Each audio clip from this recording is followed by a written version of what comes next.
Welcome to Uninfluenced. Yeah. Welcome. Yeah. And for those of y'all that said the algorithm will not pick us up due to cussing in the first 5 minutes, fuck y'all. Yeah, we don't do it for the algorithms. We do it for the gram. That's right.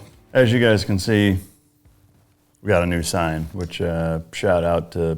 It's BFP. Let me make sure I got that right. I saved this right here to make sure. BJP, I'm sorry. BJP creativity at gmail.com. Is there a website? No. But he is on Instagram. I found him on Instagram. It's BJP Creativity. And it's got a bunch of cool shit on there. Go ahead. I will say this. I'm assuming your name's BJ. Yeah. Fucking amazing job on that, and really can't thank you enough for sending this to us. I can tell this isn't a fucking cheap sign, both in materials and craftsmanship. Probably took a little while to craft, and it's fucking incredibly well done and really humbling for us to get such an amazing gift like that. So thank you very much. We're gonna proudly display it and really appreciate you sending it. What's neat about it is they can't see that the black is carbon fiber. Yeah. Or it's overlaid. And I was wondering, I was asking Zach, so he used our logo and then made the "We Do What We Want," but I'm wondering if he shaped the background like a guitar pick because he knows you're into guitars. Yeah, shit, I don't know. Or guitars. Maybe. If you're redneck. Guitars. Guitars, if you're redneck. It's like 2x4. Yeah. If you're in construction, it's 2x4. Yeah. Yeah, it's super cool, man. And I love the behind the white logo. If you probably can't see it on camera, there's a whole secondary like blue background for like shading back there. It's like just little touches like that. And it's such a slick sign. Really, thank you. It's super cool. Like I almost want to take one of our lights we have and shoot it up at it to make the detail pop. Yeah, Thing it's is fucking amazing. Really well done. So Yeah. thank you. Appreciate you, Blowjob. I mean, BJ. Wow. No, he's a really cool guy. We've talked a few times. Really cool. Yeah. Great work. We talked about if people are interested in him, he'll make them signs and shit like that if you want to support him and the channel. Obviously, custom work. Yeah, So. it's definitely custom. Yeah. Yeah, good shit. So you want to go to the nuts of what's going on in the world today, or do you want to have some fun first? We might as well knock the heavy shit out. Well, in my test run of the Thing 2.0, because you always listen to the news, normally I watch highlights of the news because, we don't have I guess I could turn my Sirius on. But anyways, I just heard there were 2 or 3 bombings that killed a bunch of people. We know 4 Marines right now. Well, are wounded. One yeah. of them seriously, but obviously who knows what's going to happen between, as fast as things are changing. I mean, between now and when this airs, it could be a totally different scenario on the ground. But one of the things that I think a lot of people don't fully grasp is the kind of just tumultuous nature of that region, even from the locals' standpoint. Is that as soon as we leave, there's going to be a massive civil war. I mean, it's already starting. And again, one thing that I think people don't realize is that ISIS and the Taliban don't get along. And then you've got the remnants of the Northern Alliance. I don't know if they have a new name. That was who was against the Taliban. Basically. Trying to level up for a civil war when we came back in 2001, and we partnered or allied with the Northern Alliance and helped sweep through the country with their guidance. But there's a lot of other little factions that a country of that size, and it being where it is and the historical value of it. There are a lot of groups vying for power there, and so right now, yes, the Taliban has taken back over, but it's going to get worse, and I suspect that the suicide bombers were probably the ISIS-K faction or somebody like that. Some sort of offshoot of ISIS or Al Qaeda that wants to embarrass the Taliban and make it difficult for them to hold up their end of the bargain with us. So I could be wrong, but I would bet that that's what it is, because the Taliban has no no motivation to do that. If they were going to do things like that, they would have done them from the get-go. You know, they wouldn't have even waited for us to get 6,000 or 7,000 troops and secure the airport. They would have just kept sweeping through and taken the whole country over and walking around with severed heads and whatever. So they have been, to a certain extent, holding up some of their end of the bargain because it benefits them. Is that if they do just enough to get us to leave completely, then they can do whatever the fuck they want, and so I suspect that that's what's going on, and that somebody's trying to fuck with them. But the crazy thing is, in 2019, there was 38 million people as the population of Afghanistan. 75,000 people. That's what the Taliban army is that we know of right now, is 75,000. Took that whole country over, except for that northern part. I was watching an interview on that where those people said, we ain't giving them shit. Yeah, there's one province left that, again, I have no doubt they're just waiting for us to leave to go fight them. But, it's a fucking mess, The other thing that's interesting, I want to say it's like 70% of the population is under the age of 20, which is hard to even fucking imagine. But what that also tells you is that the last 20 years of sustained combat has killed almost all the adults in that country. They've either been killed or fled. Yeah. Which is a staggering fucking statistic. But it also says that 70% of the population truly has no idea what they're getting themselves into, what's about to happen, which is heartbreaking for sure. But it's sad what's going on. We could circle back. No, I just said that because I know you hate when that bitch says that. Jen Psaki. Let me circle back to you on that. Why don't you fucking rim job circle back on that? And watching her dumbass, and just the dumbasses that are in control of this whole situation right now, it's like they don't even pay attention to what the fuck's happening. No, or they have another agenda that we still don't know what the fuck it is yet. Yeah, I mean, if you've heard me reference the Emperor's Clothes a few times, if you're not familiar with that fable, educate yourself on it. I won't go through the whole thing, but that's exactly what's happening right now. Is that the mouthpiece for the administration and the administration are so incredibly disconnected and think, it actually, this is probably a little more relevant pop culture wise. It's like President Snow from the Hunger Games. Is that there's just a blasphemous disconnect in terms of what's taking place and what's being communicated on an official capacity to the American people. And again, I said it last week, is that either they're that stupid or they think we're that stupid, and both are equally dangerous. But it's mind numbing to watch her get up there, watch him get up there, and in the height of all this do a 20-minute COVID speech, and then just turn his back and not say a word about Afghanistan, not take a single fucking question.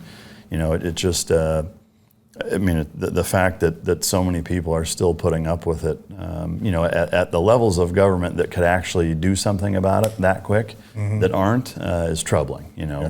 It's really sickening watching the whole thing unfold right now. One of the representatives, I can't remember if he was a senator or congressman or whatever. He got up and he said, "It's amazing, 75,000 people without masks." Took over the whole country. Yeah, with no COVID certifications. They didn't care about COVID. They just no social distancing. Yeah, it's just they took over the country, and we're not social distancing all these people that were flying out. Yeah. Well, so that's the thing too. I think I mentioned this last time, but I'll reiterate it because I think it bears repeating. Is that if you're going to ignore Afghanistan briefings and talk about COVID and how serious it still is, right? Then why are you bringing tens of thousands of people that you haven't screened, aren't wearing masks, aren't socially distanced? Like, I don't give a fuck. I think it's a crock of shit. But if you're going to put that level of importance on us living that way, why are you bringing in, tens of thousands of fucking people that you have no idea, if they're vaccinated? I mean, I guarantee you most of them are not vaccinated. No. Again, not that I give a fuck. I ain't scared of it. I'm not scared of them. I think it's such an overblown, fucking coconut shell game deflection than anything else, but the fact remains, like, they do. If they put that kind of importance on it, why? Like, they don't give a shit about the border in terms of people streaming across that are COVID positive being released into the fucking population that are COVID positive, that aren't vaccinated. They don't give a shit about that. They don't give a shit about bringing tens of thousands. But by God, if you're an American citizen, taxpayer that lives here, you better follow these fucking rules. Like, it's just the hypocrisy and again, disconnected nature with which they conduct themselves is staggering. You know, truly fucking staggering. And a lot of us who follow any type of real politics, a lot of people are Democrats, Republicans, or whatever, and I pay attention to the values of what have you done up to this point with your whole career. Yeah. And anybody who watched his foreign policies or anything like that, which most people don't ever look into when they're looking for a president, it was fucking horrible. Yeah, he's been wrong pretty much every time. Yeah. I mean, he's literally the guy flipping a double-headed coin, and then calling the fucking one that's not there every time. Yeah, to me, the easy thing with his track record, the nice thing about him is you can just take whatever his position is, do the opposite, and you'll probably be right. Mm-hmm. You know, I mean, he's been that fucking wrong consistently over the last half century, you know. But, I mean, you know, I'm not going to sit here and just rehash and regurgitate the same fucking 20-minute rant that we went on last week, but it just continues to highlight the ineptitude, the incompetency, and just the sheer buffoonery that exists in that fucking White House. I mean, they're so distracted with shit that really means nothing. That I think they're just trying to kick the can down the road to try to get reelected and make things that they can pseudo control a bigger deal, so that people will hopefully not pay attention to the fucking ball dropping that they've been doing since they took over. But what I wish would happen, and the guest you had on, the bottle breacher guy, I can't remember his name. Eli Crane. What he mentioned is, I'd love to see a takeover of the government, not a hostile takeover with your guns and shit, calm the fuck down, but of military vets. Yeah, running the government. Well, yeah, he's running for Congress. A bunch of team guys are running for Congress and other positions as we speak. Which is good. I think, the trouble I see is that, once they get into those positions, there's such an uphill battle, for one person to be able to enact any real change, that it makes it, not pointless. I still think having as many combat vets and others, I mean, not just, like, I don't think the government should be run by all combat veterans either, because that's a singular perspective that, that you need other points of view to help well-round your society. But I just, I see, over the last fucking several elections, other guys from different branches and from the Navy that get in and don't seem to be able to accomplish a whole lot, which is kind of disheartening. But yeah, it'd be a good mix to see 50-50, a good 50-50.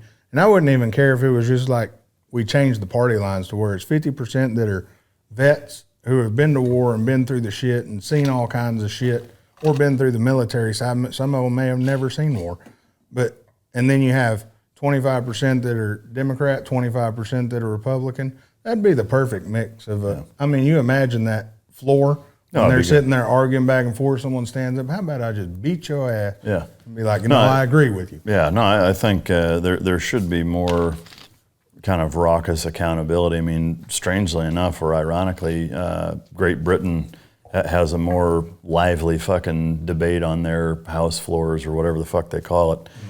Where, I mean, people are getting into it and yelling at each other, and like even where they're getting physical sometimes, and I'd want to see that though. Yeah, I mean, to me, there's something to be said. I mean, Jordan Peterson talks at length about negotiations hinging on the fact that knowing that if they fail, that there's a certain point where it will turn to violence, and that is true. I mean, whether you want to bury your head in the sand or not, I mean, you can see it around the world right now. I mean, it's unfolding as we speak. Is that COVID doesn't matter, political correctness doesn't matter, your fucking preferred pronouns don't matter, dudes with fucking beards and guns kicking doors in and shooting people in the face is what's changing the landscape of Afghanistan right now. None of those other things. None of them, right? They have zero fucking impact on that, and that is happening right fucking now.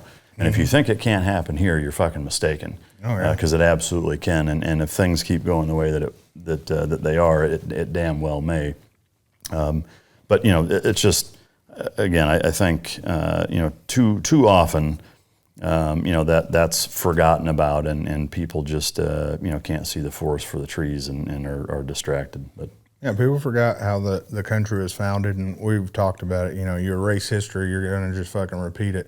The beauty is not really beauty. The thing about those people, they haven't changed their way of just brutal force. For 1,500 years. I mean, and it's worked. Yeah, it works. Yeah, and I'm not advocating that I think our society should be that. I guess back to my point of negotiations, failing and ultimately being violent is that, that is the balance that exists. I think the way that they conduct themselves is too extreme to that end. The way we do it here, where it's too politically correct and too word and negotiation based, is equally fucking dangerous and ineffective, frankly. So having that thought of actual legitimate physical consequence is something that gives you the ability to negotiate and ultimately compromise, which, that's the name of the game for everything. Is that, again, there's things, let's just say hypothetically, if I was president, I have my agenda, I have all of the things that I think, the country should be run the way that they are, and there's going to be some people that agree with all of that. There's going to be plenty of people that disagree with that too, and as much as, yes, I want all of these things to be this way, you have to realize that in a balanced constitutional republic, it can't work that way. There has to be pushback from the other side, and ultimately, whoever the fuck is in charge has to compromise on some things. You have to, or you have a tyrannical dictatorship as a society, and that's no fucking good. So I wish that our country would be a little more fucking balanced that way, where congressmen and senators would stand like literally stand up to one another and be like, hey, fuck you, and actually fucking battle each other out, because it's reminiscent of like the redcoat era of the British Empire of watch the movie The Patriot, the way that they kind of expect people to just be gentlemanly, and meanwhile dudes are cutting their fucking scalps off while they're trying to negotiate with them, and there needs to be more of that. Mm-hmm. Yeah, I would stand behind shit. I'd watch more shit that they're talking about on C-SPAN and shit.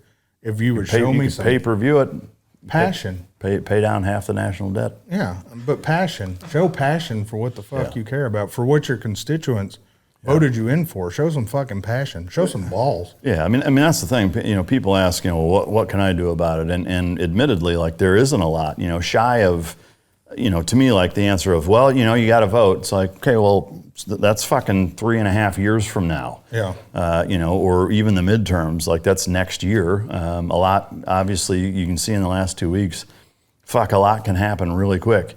And so we as the American populace rely on our elected representatives to do exactly that, which is to represent us, and they largely don't.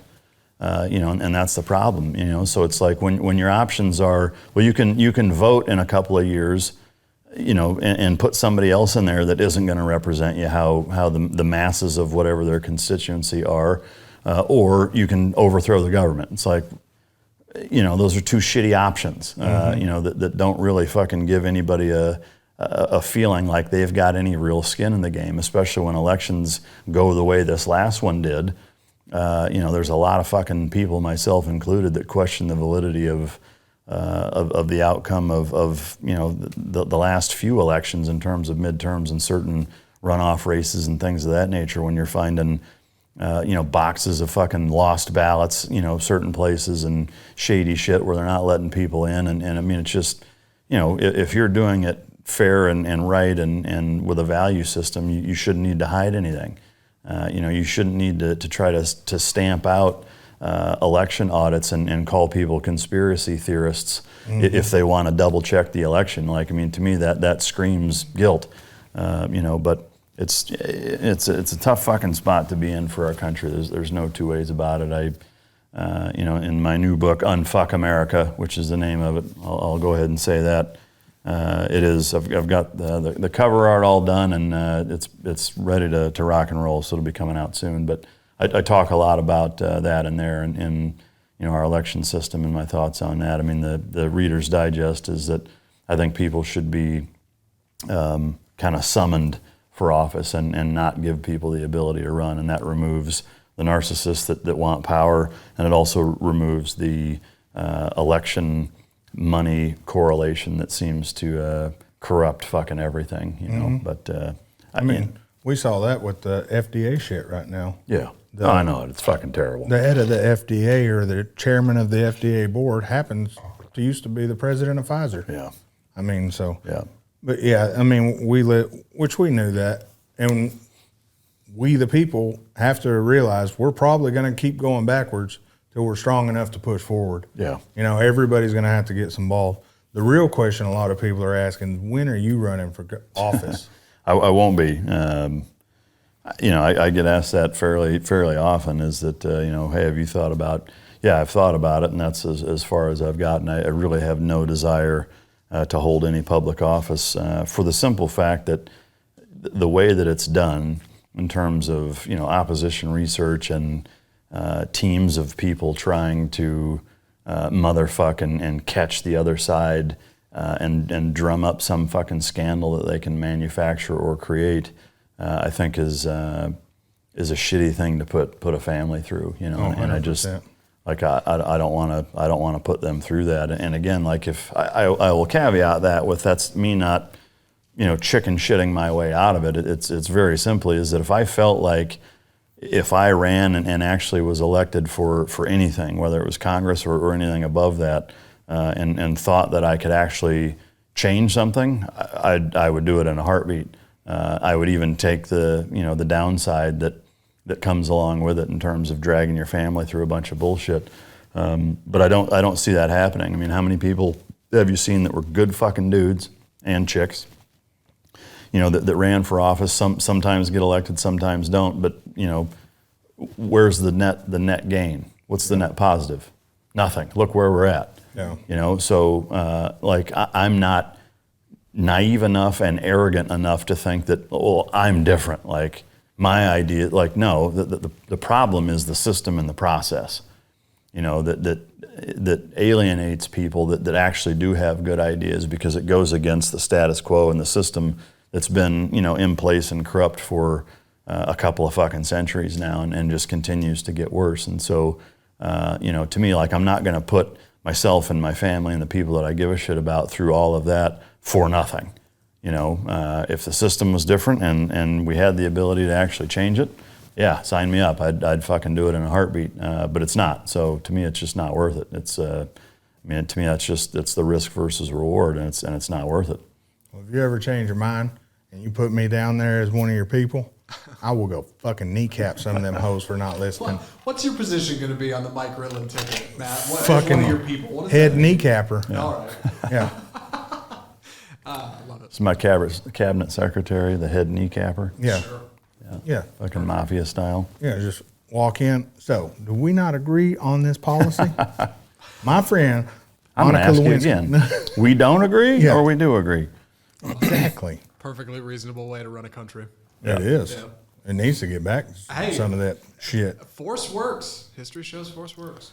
It brings me on to, I brought up the CDC crap, and I've been messaged about the Australia, and I've heard people talking about it. Have you heard this, that Australia is taking kids and forcing the vaccine on them? Yeah, Australia and New Zealand have collectively, I mean, they make us look like we know what we're doing in terms of the COVID response. Like, what is going on in those two places is, it's hard to even believe, honestly. Yeah. I mean, it really is. Like, I don't know how their citizens have allowed that. I mean, like, I think there's some shit that goes on here that's fucked up. It pales in comparison to what's going on there, especially with the data. There's like a handful of deaths in the entire country. Mm-hmm. And I mean, they have shut that country completely the fuck down. But have you tried to search for this?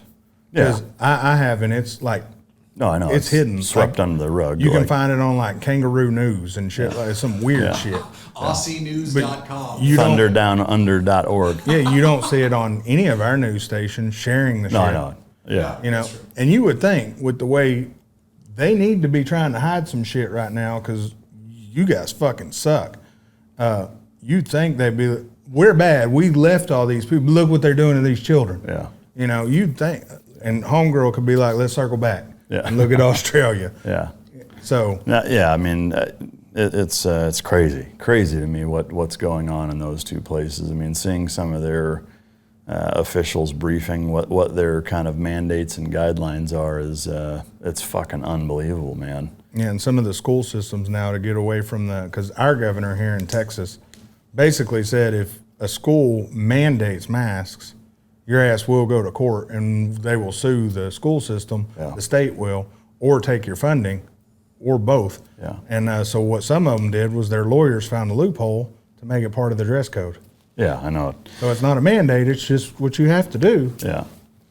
I mean, to me, the bitch about all of that is that, you know, the entire purpose behind masks is bullshit. Oh, 100%. You know, I mean, there's been a number of studies now that have shown that even the good surgical masks, when they're brand new, and as it relates to COVID, are about 10% effective. 10%. That's a good surgical mask, brand new. Yeah. You know, all of the other ones are even less than that. You know, they've done studies with mannequins, you know, and a number of others, you know, using all different types of masks, and they're basically fucking useless. And I would take it a step further and say that they're actually worse than not wearing one the way people wear them, because they reuse them. When they're on, they're constantly fucking with them. You know, if you were to assume that you were carrying COVID and you're doing this constantly, like now it's on your hands. Yeah. Right? And now your hands are finger fucking everything, and now you're spreading it worse than if you weren't wearing a mask, because you wouldn't be putting your hands up to your face nonstop. You know, and the fact that there's that many people in this country that are so blindsided by just the control mechanism of it, and the, you know, the force and the ability to say, you know, I'm going to make you do this and you will fucking do it, is scary, honestly, because it's not rooted in science. You know, for a group of people that always says, we follow the science, like there isn't science that backs up that masks are worth a shit. You know, there's a bunch of science that says the exact opposite. So what the fuck is it about then, you know? You look stupid as hell. Dude, I mean, it's fucking unhealthy breathing in your own fucking CO2 and nasty fucking breath. Like, that shit's not good. I mean, Jesus Christ. Yeah, you imagine after a good garlic Italian meal, just all that shit coming back in your mouth? I mean, the one benefit is, I mean, you eat some good ass, then you put it on, then you get to smell that asshole. Zach, you know what I'm talking about. Yeah, I do. You bet I do. Oh, yeah. my Fuck that up all day. Yeah. Jesus. I thought you were going to say, like, good barbecue or, like, some good steak. Yeah. There's nothing better than good ass, Zach. You know that. Well, you don't know that, but you should know that. Yeah. Yeah. Speaking of which, I'm curious, like, your millennial perspective on Afghanistan, Joe Biden, whatever. Like, obviously, you've heard us opine for a couple of weeks now. What do you think about it? Well, you know, I'm a little bit more liberal than you guys, but ultimately, there's no good answer to what the hell's going on over there. Like, there just isn't. Nobody's happy. Everybody's mad. And somebody said once, I think I've said this before on the show. You know, America has a tendency to zig and zag its way through history, right? We just kind of find it along the way, and we don't always go the right way the first time, but eventually we do kind of get to where we're going. And this feels like a real big zag, man. It doesn't feel like where we should be in any sense of the word. And I you know, as a young person, I'm not that young anymore, but growing up, I used to not understand a lot of how the world works. I used to figure, you know, politicians, the government, the people at the top, they're doing the right thing. They're looking out for our best interest. But the older I get, the more I'm like, maybe not, man. Maybe that's just kind of a fairy tale. Well, I think that. Yeah, I think that's most people are more naive when they're young with a lot of things, not just the government. But, you know, to me, your answer, though, kind of highlights at least my complaint with how things are handled, though, is that you said, you know, nobody over there is happy, everybody is mad. Like, there's way more to it than that. It's not our job to keep people happy overseas, right? I mean, the fact is people are getting their heads cut off. You know, women are getting raped. Our soldiers are getting fucking blown up. Like, that's very different than just not being happy or being mad. You know, and so to me, like, that's part of the problem is that, you know, for the people that haven't spent, any time overseas or haven't been, in families that have been affected by it or whatever, is that there still is that disconnect. And to no fault of their own, it's just a lack of exposure to that stuff. But that, I think that's a big part of the problem is that is not really understanding the gravity of what is actually fucking happening. For sure. And so I think that's a big part of why for most of the millennials and not just millennials, I mean, I would say, and I'm not even going to say liberals, just people who support Joe Biden, generally speaking, is that there's a misunderstanding there, of truly grasping what the actions that he's done or inactions, and the actual real-time blowback and negative impact that it's having right now, that it's having, on not just us and the Afghan people, but a lot of our allies. And I think most importantly is the negative impact that it's going to continue to have for literally decades to come, that you don't know how bad it's going to be. For sure. And I mean, that's just talking about people on the ground over there.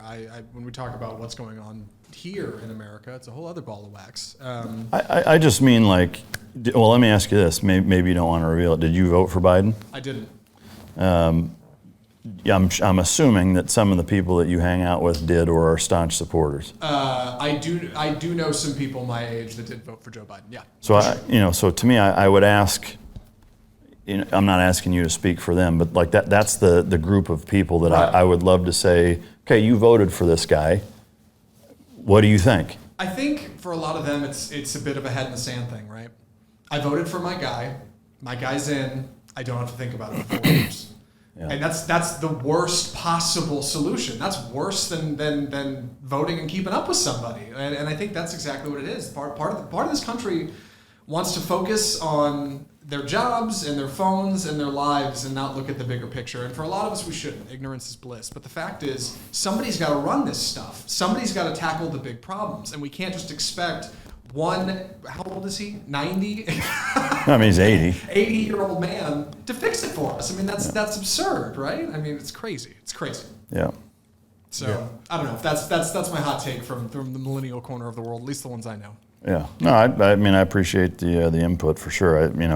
I think knowing what you don't know or knowing what the problem is as it relates to that perspective is half of the fucking battle. Yeah, perspective's a big one. You got to understand where the other side's coming from so you can, help teach them, what you believe and open up that conversation. Yeah. I'm not going to lie. I thought that question was going to go way different when you said from a millennial perspective, what's your thoughts on eating ass? That's why I was giggling about the whole thing. Yeah. Well, let's ask that too then. Positive from my perspective. If I run into a millennial that doesn't like that, I'll let you know. All right. So that's more common? Yeah. I mean, come on, right? That's gotta be a pretty normal thing. I hope so. Yeah, I for sure fucking do. Yeah, absolutely. I will say this: the generation older than us, I don't think that's the fucking case. They like Bush and not eating ass. Yeah. God, what a nightmare. I mean, that's like petting a cat. What's the point? Yeah, exactly.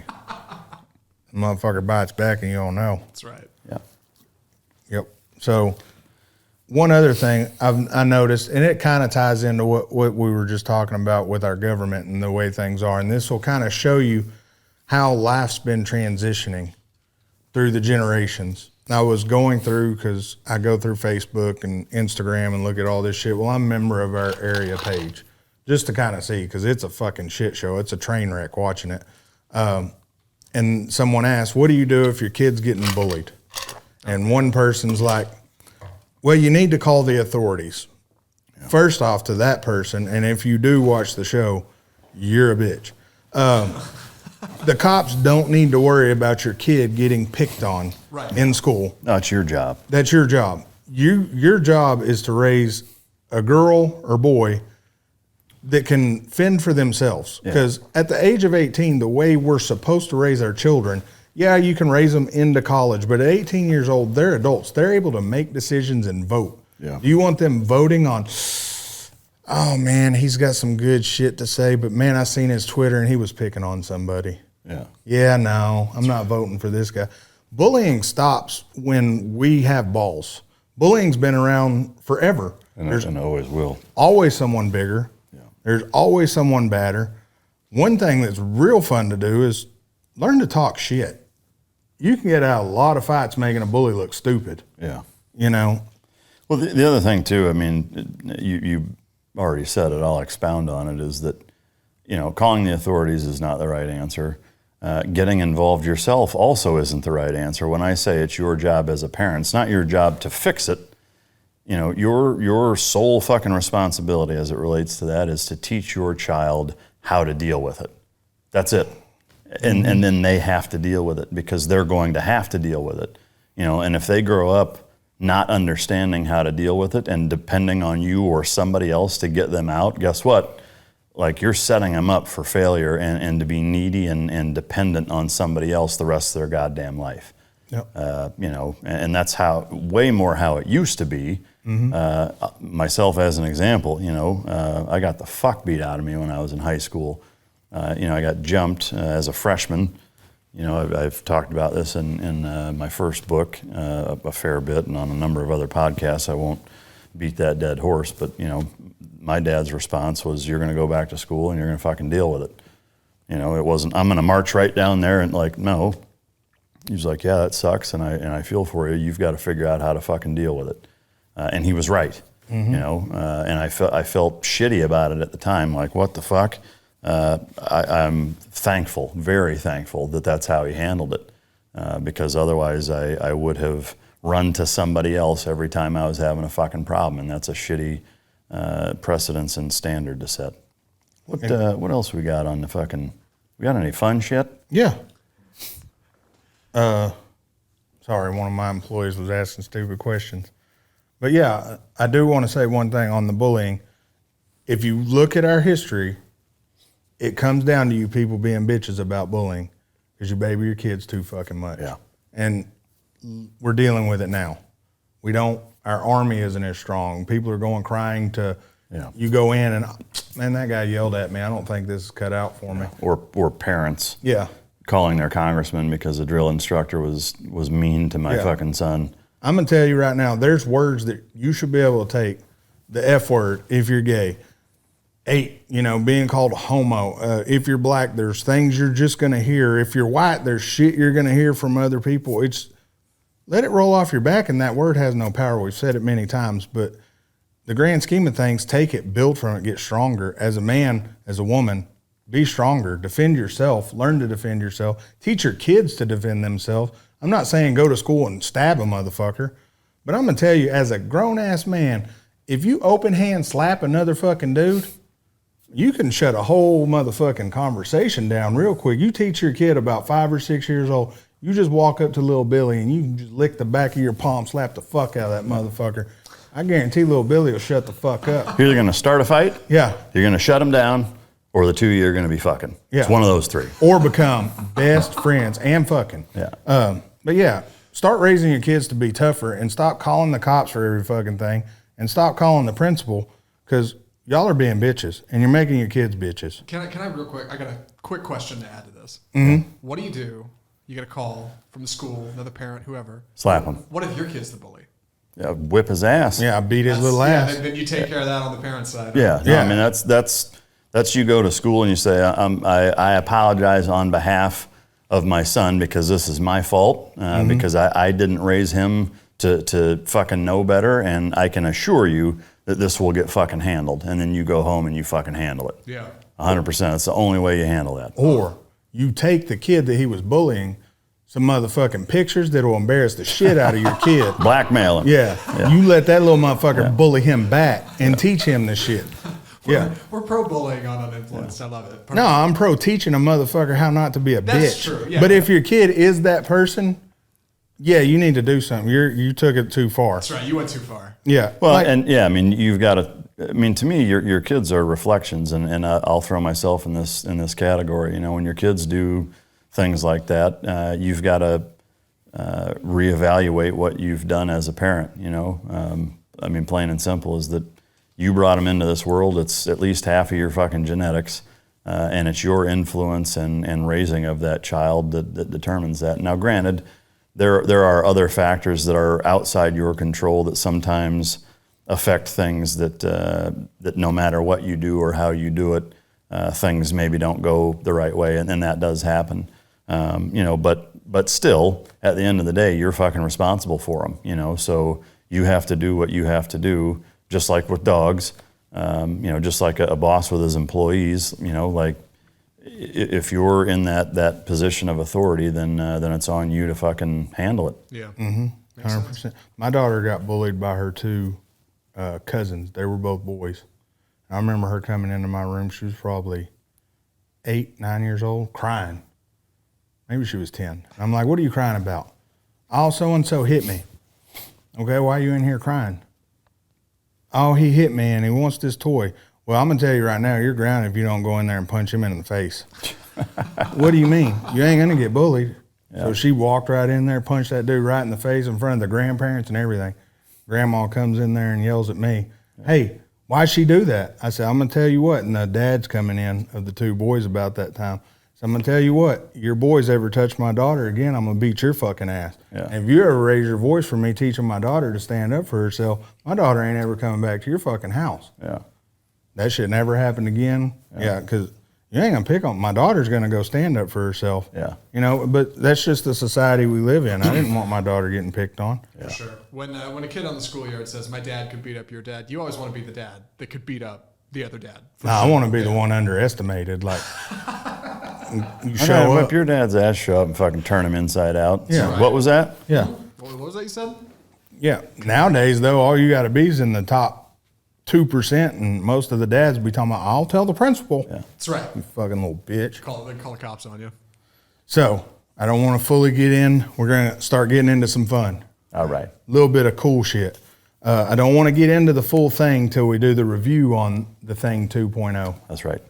But I did drive it today. You drove it, and man, and for our Asian viewers, if y'all get offended, I said if this car was Asian, its name should be Holy Fuck, because that bitch is bad. Yeah. I love that you said that gag before the show and then recycled it again on the show. Thank you. You weren't supposed to say that, Zach. Yeah. Well, that's part of the fun. I mean, come on. I'm going to tell you right now, if I could get one of them English license plates and get that same car, I'd get it say, holy fuck. Yeah. HOHLIFUK. Yeah. Perfect. Yeah. So you've been I was telling Zach yesterday, I had to go home, and I left to go home. I went to the store. I came back to the studio for a minute. And every time I left, I saw you in something different. Yeah. Every time I left. And it's not like we timed it. It's just I did the round robin yesterday. I had a day kind of to myself in essence, and wanted to fucking maximize it. So I drove and rode everything I had at the house, with the exception of the Challenger. I didn't take that out, but even the RSQ8 fucking took that out once as well. But yeah, to me again, I put a lot of miles on all the cars and bikes. And to me, it's just, that's why I have them, and if I have a quick half hour or hour to squeeze it in there, I make the time and I love it. It never gets old. And to me, like, that's obviously a big part of why I have them. And also just because with all the other things that I like to do that are way more time intensive, those are activities that, it's sitting in my garage. It's not a boat where I've got to, take it and launch it and fucking clean it and all that other bullshit. I can jump on a bike or hop in a car and go for 30 or 40 minutes, have fun, and pull back in and get back to work, So just that's for me what really works well. And that's why I invest so much time and money into them is because that's my thing, I guess. It's the way I blow off steam. The easiest, because my schedule is usually so fucking dynamic that it's hard to accommodate certain things that may take several hours of your time at any given time of the day. So but you're probably the busiest motherfucker I know. Well, that's I hear that quite often, and I would agree. Like I'm at a point where I do. We've talked about this. I do want to streamline things, and I am. I'm becoming a little less busy, and intentionally, once the first of the year of 2022 comes around, there will be several things that that should be off my plate that'll make it a little easier to just kind of enjoy some things and balance my life out a little bit. But for so many years it's been so busy and hectic because it's really out of necessity. I wasn't at a point where I felt like I could take my foot off the gas entrepreneur-wise. Yeah. Because I worried that it was like, for the first several years it was, struggling really hard, and then you get to where it's starting to kind of work out, and like that's the last thing you want to do when you're just kind of getting into full swing is ease off. It's like, no, you want to fucking hammer it and blow everything up and get to where, you can retire. I mean, that's my goal is, by 45 to be semi-retired, and be able to enjoy the rest of my life, kind of how I see fit. But that's a lot to do in a year. I'm just kidding.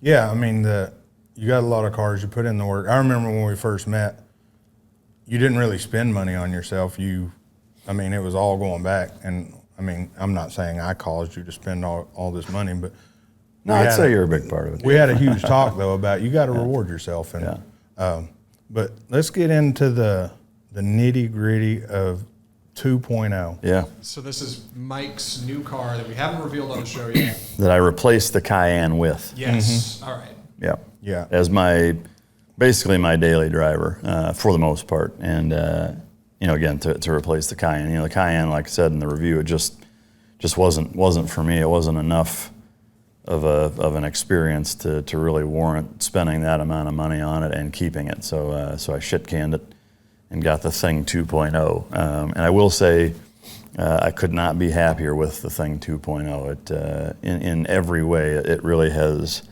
at least met every expectation, and some of them exceeded it, frankly. It's just, it is such a fucking well-balanced and capable vehicle that it's equally the masterpiece that the Pista is, just in a very different way. Yeah. I couldn't be happier with it. I can't wait to reveal it for you guys. It's fucking phenomenal. Yeah, it's, as someone, I would say we talk every day, even if it's just one quick text here and there. But as someone watching you break it in, or not watching, but hearing the progress of the car breaking in, it's like, damn, and because we kind of score our cars, on what we think they are.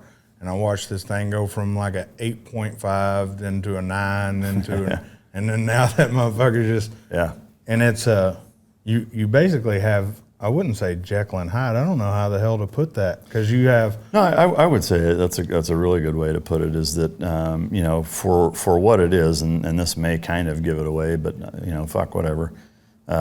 Is that for what it is?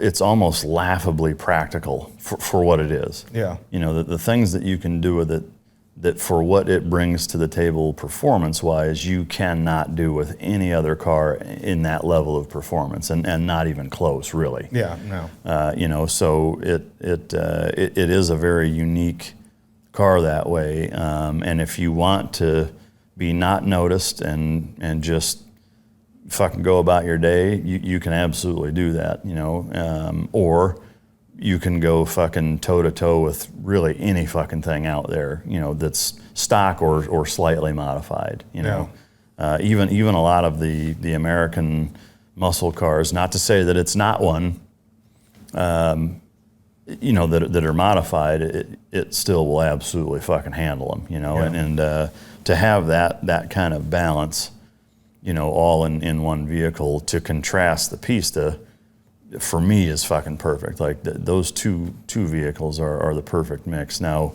I will say, like, if I didn't have the Pista or hadn't driven one, this would have been a 10 probably the day I brought it, or the day I got it, the day I had it. The Pista has, for both of us, I think, it really has set the bar and is kind of the gold standard for everything that's compared to, because it's just that good. It's truly a 10. It's really the first car I've ever had where I'm like, that's a fucking 10 out of 10. There's just everything about it is exactly fucking right. And this one, it took the break-in process and really getting to know the car for it to get to that level. But for me, at least now, it is at that level. You know, and it's it's a nice car. I mean, it's just everything about it, the tech, the fucking ride quality, the performance, the practicality. I mean, it's just I couldn't be happier with it. Yeah, it's definitely a great car, understated, and I can't believe Audi did something that good.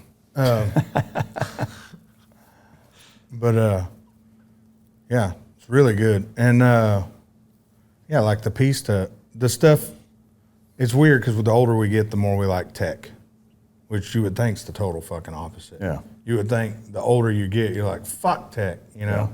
Go back to fucking dial or rotary phones and shit.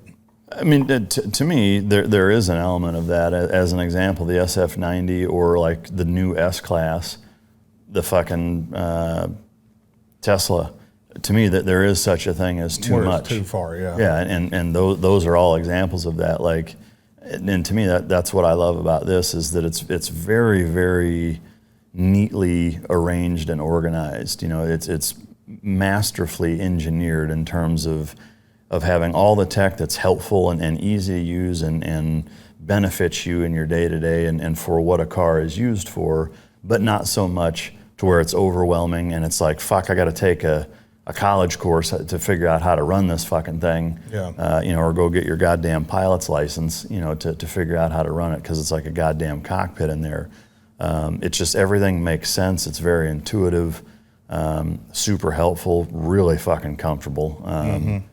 And yeah, I mean, it's just like, again, there is nothing, you know, to at least have one thing. I would say the responsiveness is not on the level of the Pista. It's close. For what it is, it's very good.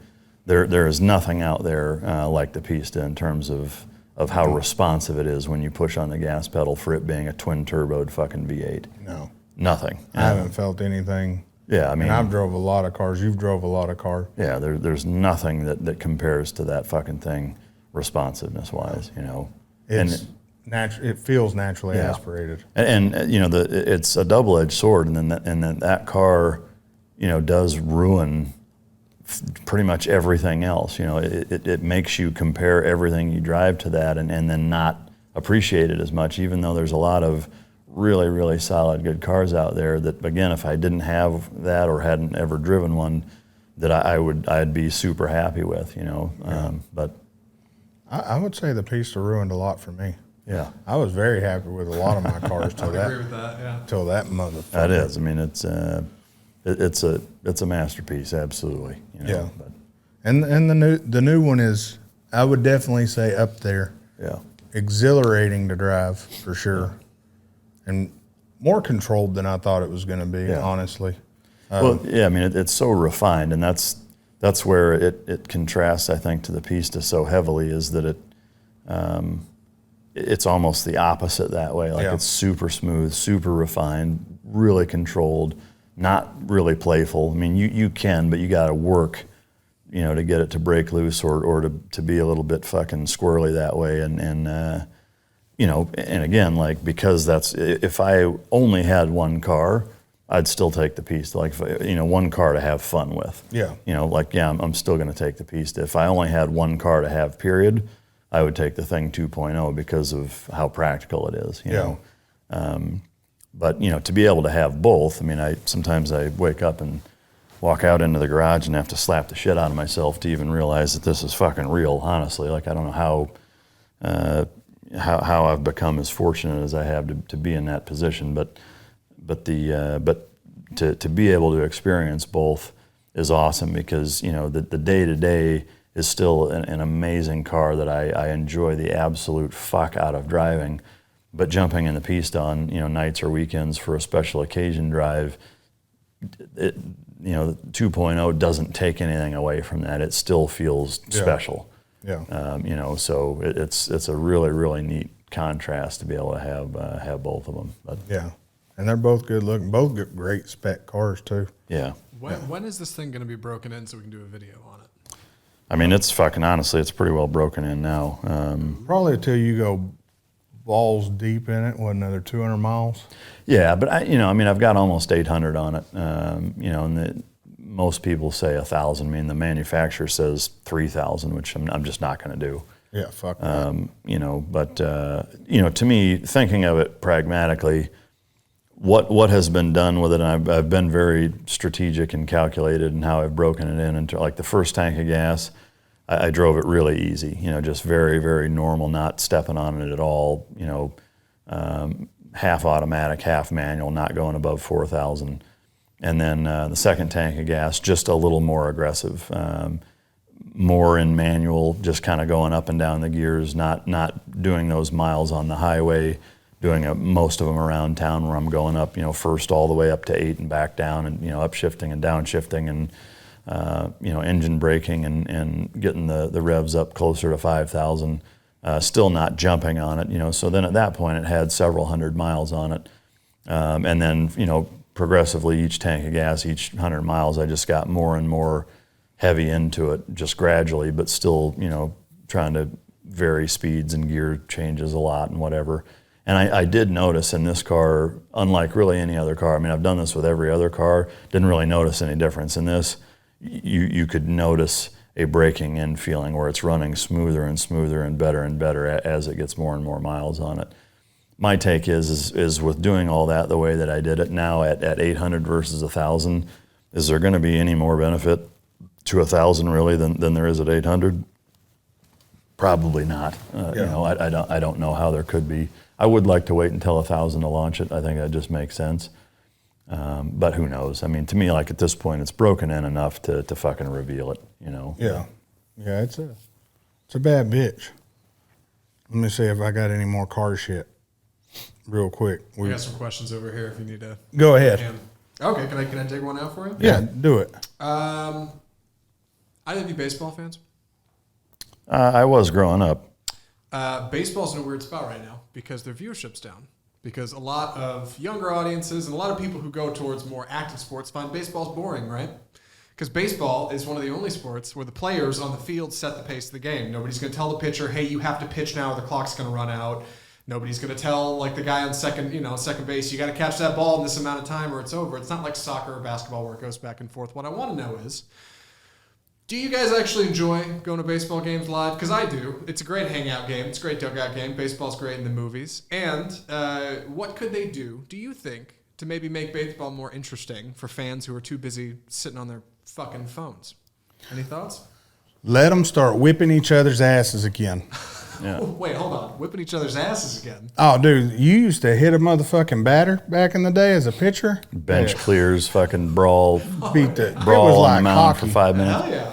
Yeah. Hockey doesn't. Yeah, you got to make the shit fun for the people that, I mean, being in the crowd is way different. To me, if you're at a baseball game and not soaking in that experience at the field, you're just a fucking waste of breathing or skin or something. But anyway, the atmosphere, just being at a baseball game, it's just amazing. It's fun. The hot dogs, the shitty food. Yeah, same. I went to my first professional soccer game a few weeks ago. They FC Dallas had me there to honor the Warrior Dog Foundation at halftime, which was really cool. Never grew up playing soccer. Never really watched soccer. Shy of maybe a World Cup game here or there. If the United States was in it or whatever. But similarly, the energy, just like at a concert versus listening to an album, like, it's really fucking cool. Baseball, absolutely the same way. Going to the games is fun. It's a neat experience. To your question, Zach, I think the same reason why the viewership in the Olympics are down, the same reason why the viewership in the NFL is down, the same reason why the viewership in the NBA has plummeted, is one simple fucking recurring theme, which is injecting politics and cultural bullshit into the sporting events is what has ruined it for most people. And then that's why viewership across all sports is down. The Olympics, right? For sure. The Olympics, it was like 25% viewership. It's down like 70% from what it has been in past Olympics. Mm-hmm. And that's because of the social justice bullshit and the intermingling of the shitty fucking political and politically correct gender crap and fucking social justices and all this bullshit that people are so fucking sick and tired of hearing, that now is getting thrown into the one of the few escapes that they had from that. And so they're like, well, fuck it, I'm not going to watch it then. That's why I don't watch football anymore. And I didn't really watch the Olympics either, with very few exceptions. It's because I'm tired of it. Like, I don't want to turn the TV on to watch, people competing against each other in athletic events and watch the same goddamn bullshit that I have to deal with out in town or on the news. Same thing with movies. Like, it's creeped into movies as well. For sure. Whether it's ads before the movies or just little fucking digs and hints, in movies that just kind of ruin it. It's like, just be fucking edgy and funny, and fucking stop it. Saturday Night Live, the same goddamn thing. The Tonight Show and all of the night shows, are all the same fucking whore in a different dress. It's just all bullshit that people are tired of fucking seeing. And that's why viewership on all of those platforms is down dramatically. Yeah, I think big brands, big box brands, Hollywood, Major League Baseball, right? All these big companies, they want to tell people, hey, we believe what you believe, buy our stuff, right? That's the angle, is we stand for something. You're not just buying a Butterfinger, you're buying a Butterfinger and curing malaria in Africa. Yeah. It's too much. Like, we don't need that shit. We never needed that shit. Just shill your products and we'll buy it if we like it. That's it. Yeah. That's all it needs to be. Yeah, I think that, the Facebook mentality has swept over all of America. Yeah. Right? It used to be that your Facebook page was your brochure of what you thought, felt, believed, whatever. Now that all of these brands are now all on social media, it's all muddied water. Yes. Where now it's not Nike and Coke, it's Janet, Karen, Nancy, Tom, Jim, and fucking Nike. Like, it's all in the same feed and has to, have the same stupid bullshit intermingled in it. And that's what's ruined it. Right. Because 30 years ago, you had no fucking clue what Coca-Cola thought about anything, and that's how it should be, and now it's like, even if you take the Switzerland stance, you lose, because if you're not saying what everybody else is saying, then that means you're against it, and it's like, fucking Christ, you can't win. I can tell you, as a business owner, where branding is a big part of what I do now. Yeah, it is. It's a lose-lose. Pick a side, you lose. Don't pick a side, and then both are pissed. Yeah. Because you didn't fucking side with them and didn't make sure everybody knew, that you stood for Black Lives Matter and blacked out your fucking screen one day. It's absurd. But I think that's why it's happened. My screen blacked out. I took it to Apple. I turned my phone off. Yeah, that's a bad bitch. All right, I got another one. Mm-hmm. What's the biggest bite in the ass you've ever had from a decision you made? Something you decided that later bit you in the ass, and you're like, God damn, that was dumb. But at the moment, it felt like the right thing. Dude, even though these are plugged in, there isn't enough time on these cameras to tell every one of those fucking stories. Pretty much every time I've opened a business. Yeah, dude, there's too many of them to say this was the biggest one. I mean, there's countless. Yeah. I think one we can always agree on. You want to know who to trust? Put money involved. Yeah. Well, there's two things: either put money involved, or get knocked down and kicked in the nuts, and see who's still checking in with you. Mm-hmm. Those two things. You either come into money, or lose all of it. Yeah. Both of those scenarios will let you know who's with you and who's not. But I've lost everything twice. Yeah. And built it back up, and you damn sure do know who's there to be your friend. And the crazy part is, it's usually the people who have been there the whole time. Yeah. They may be in the background, but they're always there. Yeah. The people who are up front, most of the time, they're what? Yeah, well, it'll surprise you both ways sometimes, Mm-hmm. of who you thought was a certain way and wasn't, and vice versa. But yeah, you definitely know who's there for you, especially, or if you need something. Yeah. I always make the joke that if you want to know who your true friend is, call that motherfucker at 3 a.m. Yeah. Hey man, I got a busted tire. Okay, I'm on my way. I was just bullshitting, then hang up. Yeah. Or just say, I can't tell you why. I need you to come over right now. Yeah. And you'll learn real goddamn fast who who's there for you or not. I have certain people in my phones, and for those of y'all that don't know, I don't like to be bugged between 10 p.m. and 9 a.m. I think it's a reasonable time to not bug somebody. Yeah, sure. But with Apple, if you put people in your favorites list, even if you're on Do Not Disturb, they can still reach you. They can still call you. Your phone still buzzes, does everything it's supposed to. Right. Yeah, so I have a list of people who are in that category. It's a very short list. But, yeah. I don't like to be bugged between 3 p.m. and 1:30 p.m. the next day. Yeah. Yeah. So that window, just stay away from That's it. why you texted 1:31. That's right. That's why we roll the show at 1:30 exactly. Yeah. It's people trip out that I tried to reach out to you. It was like 10:30. Bitch, at night? Yeah. I mean, there's certain people, I mean, I'll talk to you that late. I talk to my wife sometimes, like I'll text her if she's beside me. I'm like, what are you doing? But for the most part, yeah, I try not to. I am curious. You guys are both entrepreneurs. What are your working business hours for answering emails and calls and text? I mean, on the weekends, are you not doing it? You do it in the grind all the time? What's healthy for you? I mean, to me, it's not healthy, but what I do is 24/7, honestly. And I know Matt's the same way, and that the businesses that we're in, like if I sell personal protection dogs, and I've sold quite a few of them over the last 12 years. So I've got dozens and dozens of families that, for the entire life of that dog, if they have a question about any fucking thing, they may call, they may text, they may email, depending on how serious it is or not.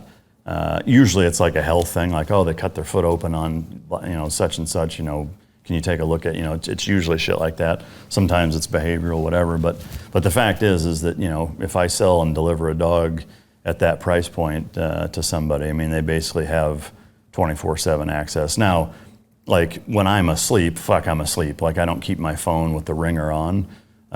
So yeah, like if it's in the middle of the fucking night, I'm probably not going to answer it. I'm not going to answer it. But in terms of nights, weekends, I mean, I get calls, texts, emails, all hours of the fucking night, weekends, doesn't matter. And I respond as soon as I get them, basically. Yeah. The only exceptions, I mean, if I'm at something with, with family or whatever, if, dinner or even then, like if a client of mine calls me out of the blue, I'll answer it. Like if I can answer it, I will answer it. That's turning service. Even if I'm at dinner, because it might be a fucking emergency. When it comes to a live animal and a family and whatever, like I try to extend that courtesy because I would want, if I was in their shoes, I would want me to answer it if I'm calling you. But I play the 2 ring rule on that sometimes. If I'm off, not 2 ring, but 2 calls. Yeah. If you call me and I let it go through and then you call me right back, that shit's an emergency. I'm answering it. Yeah. But yeah, with a live animal, it's a little bit different. Yeah. Hell, almost every day I'm up here by no later than 6 o'clock. Today I was up here at 5 a.m. and I go to bed at midnight. Good Lord. I mean, I would say it depends on who it is too. Yeah. If it's a client of mine that I've sold a dog to them and they're calling, I haven't heard from them in 3 months and they're calling me at 9:40 at night. Yeah, you got to answer. There's that. a reason for that, Yeah. So I take all of that into consideration too. Yeah. You've also got a unique business with multiple people in time zones. Yeah. Obviously of course that matters. Yeah, if I call him at a random ass time, I give him 3 rings. If he ain't answering 3 rings, I drive right the fuck over. Yeah, I'll go to his fucking house. I drive through his garage door, knock it off the track, Yeah. and then back up like I didn't do it. Yeah. Hell, I was talking to an insurance company for a homeowner at 6 o'clock this morning. But yeah, I mean, business don't stop. If you let it stop, you're fucked. Yeah. Yeah. I mean, until you can get to the point to where you're hiring people to do all that bullshit for you. And then again, there's certain customers you're going to be like, I'll deal with that every time. Yeah. And it's just how it is. Yeah. Yeah, any of my protection dog clients, like it's me and only me dealing with them. But yeah, that's just if somebody, calls the business and says, "Hey, my bag of food was delivered and it was broken open," like, no, I'm not the one handling that. Well, yeah. no. But I've tried to call it. He won't answer that one either. as soon as he starts bitching about a product, I just hang up. Yeah. That's right. Like, fuck. All right, I got one. What's something that sounds safe but is shockingly more dangerous than people usually realize? I got an answer if you guys need a second. I would say something that sounds safe is way more dangerous than people realize. Butt sex. Well, yes, obviously. ATVs and 4-wheelers. Yeah. Man, a lot of young kids kick it on those things every year because Yeah. it flips when they're out doing their thing. Like, shit's fun, but my God. That's the whole reason I can't feel my left side of my body is from flipping a 4-wheeler at 30 foot in the air. Yeah. Hold on, what? Did you make that up? No, for real. You flipped a 4-wheeler 30 feet in the air? Yeah. The good thing, the funny part was I had a racing quad, and I used to ride around with my daughter and shit and do stupid shit. One day a buddy's, hey, let's go out to this park. When you go to the ATV parks, you're supposed to slow ride it. Like, fuck, I'm a pro. I know what I'm doing. I hit this jump. It was 5 foot. The backside, 25 foot. God damn. I just hit it full throttle. And one of the biggest fails is to let off your throttle. Yeah. And that's what I did. I was like, oh, fuck. And I let off. About then, the bitch starts flipping in the air.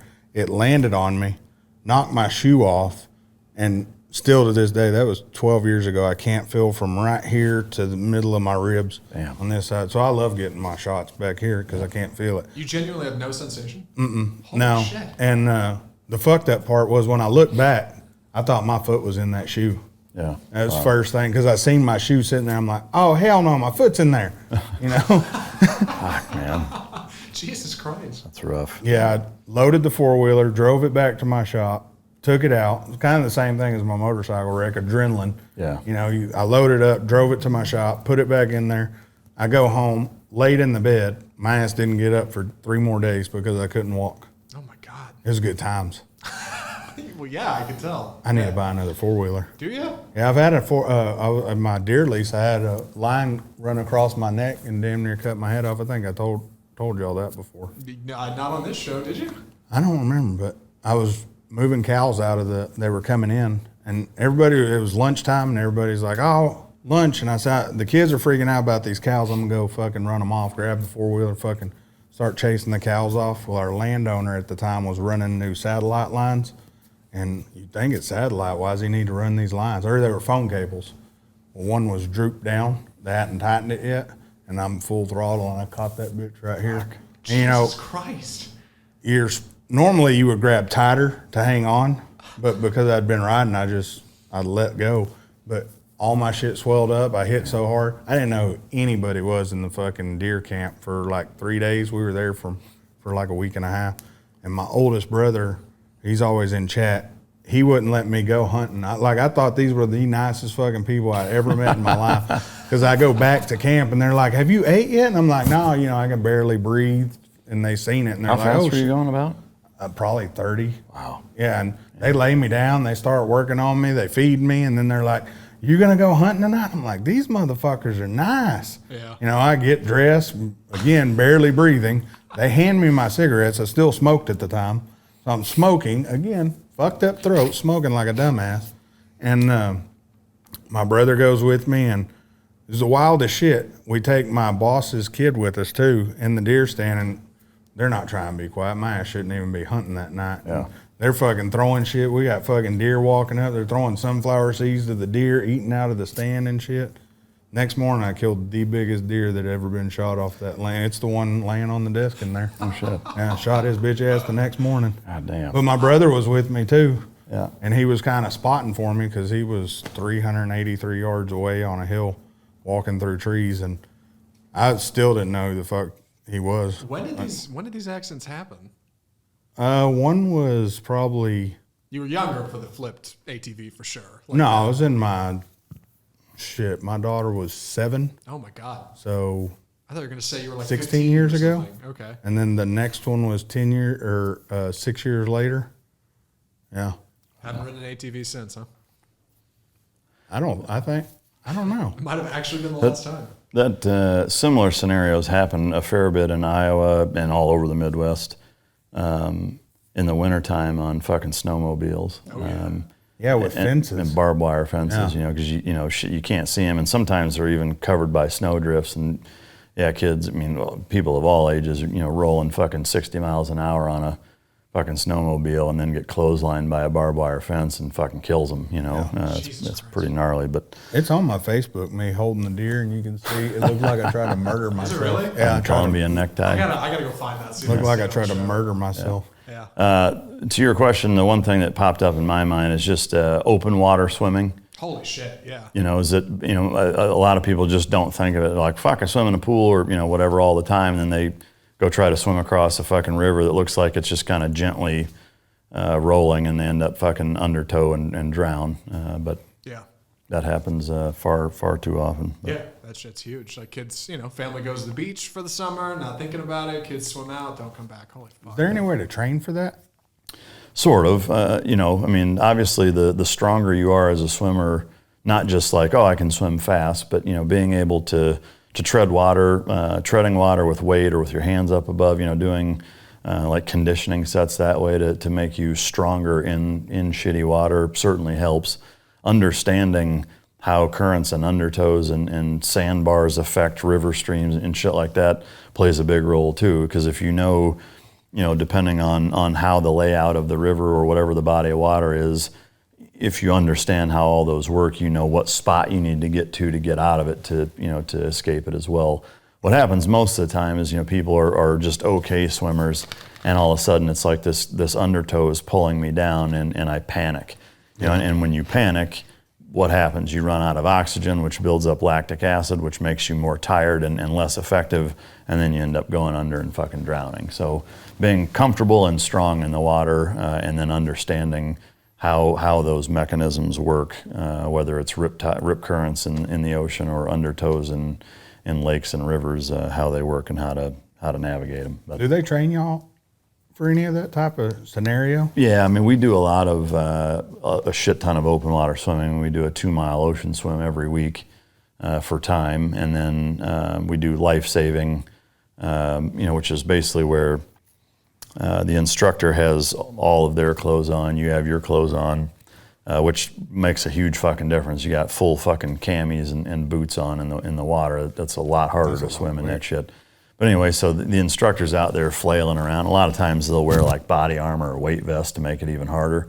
But they're out flopping around in the water, and you have to go save them. And as soon as you go out there and try to do, they teach you certain life-saving skills, techniques to grab people certain ways and to swim them certain ways. So we do training that way.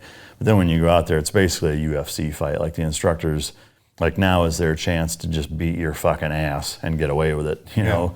Like you go up to try to save them and they're fucking elbowing you in the face and punching the nuts and, rib shotting you and fucking, yanking your clothes down and trying to drown your ass while you're trying to save them, So we do that. Then we do, in second phase, we do what's called, it's the treading water portion of pool comp week, which is where you have the twin 80 tanks on, and you have to tread water for 2 minutes with your hands, elbows, at least from your elbows up out of the water. Holy shit. With those twin 80s on, which every fucking class, there's usually a couple of kids that shallow water blackout, they start to drown, they go under and they have to yank them up on the pool deck and fucking slap them around or whatever, but that's a motherfucker.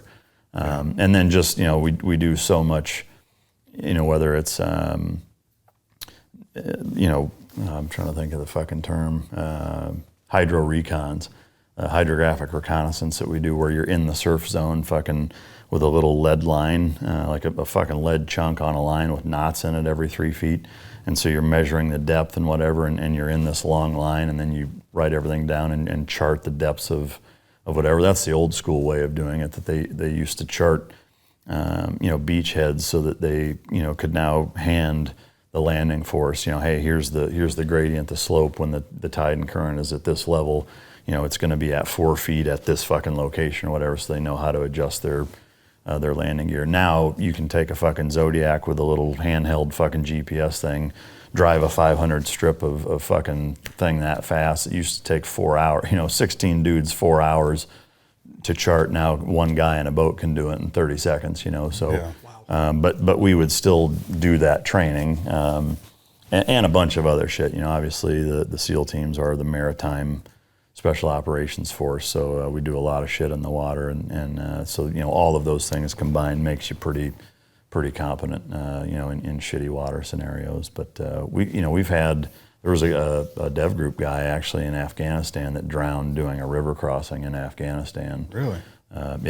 So it still does happen. Really, really dicey fucking conditions. I mean, one of the downsides of getting good at that is that you push the envelope further than your average person would too, you know, so that's basically what happened. I mean, it was a combination of just, obviously they should not have gone, and he got just kind of in the wrong place, the wrong time current-wise, and slipped under and was lost. But there was an SDV guy when they were doing just a normal PT swim in Hawaii that disappeared, and they never found him. Yeah, that's the thing. It's hard to train against Mother Nature. Yeah, I mean, you can only do so much, yeah, you know. She can do some shit you ain't ready for. Yeah, but...